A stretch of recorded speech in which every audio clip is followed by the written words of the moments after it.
Улицу Асканова в Карабулаке включили в список проектов для благоустройства в 2026 году. Ее протяженность 780 метров. За преображение проголосовало порядка 3000 жителей. В их числе и Амир Плиев, один из первых поселенцев, проживает здесь с 1993 года. Говорит, что уже не помнит, когда в последний раз дорогу реконструировали. Так давно это было.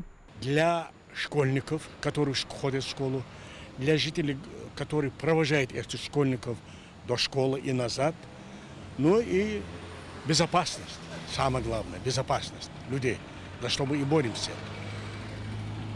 В-третьих, это будет очень благоприятно, что город будет действительно похож на город, порядок, чистота. Ну и самое главное, будем знать, что автоаварии на этой дороге исключены.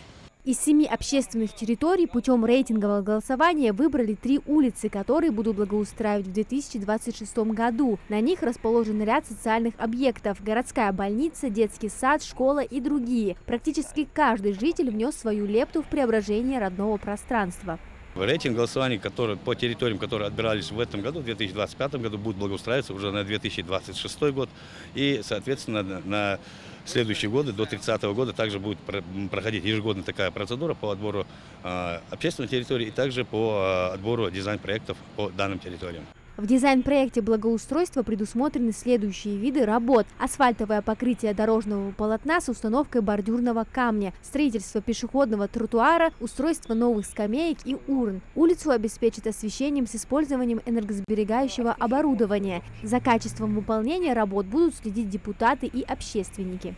Мы же все родители, мы же все воспитываем детей и так далее. Что именно школы оказались в эпицентре эту реконструкцию. Вот в частности, 3-я школа, там 1-я школа, в других местах тоже школы, садики. Да и вообще то место, где чаще бывают люди, по своим даже вопросам. Вон там недалеко МФЦ, там рынок, там банк, ну и так далее. Мы живем, все состоит же из слагаемых.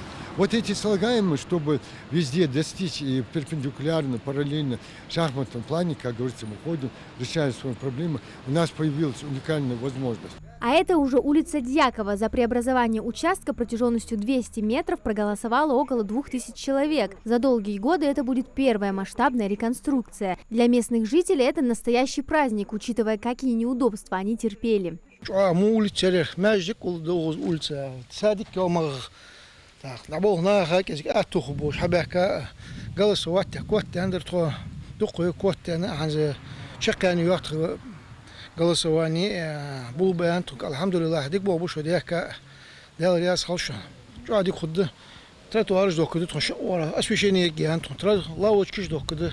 Да, кусок моя рисаруин, алхамдулиллах. Постоянно пыль, особенно в жаркую погоду, когда машины летят в эту сторону, вот так вот, они просто так летят, ход грейдеры.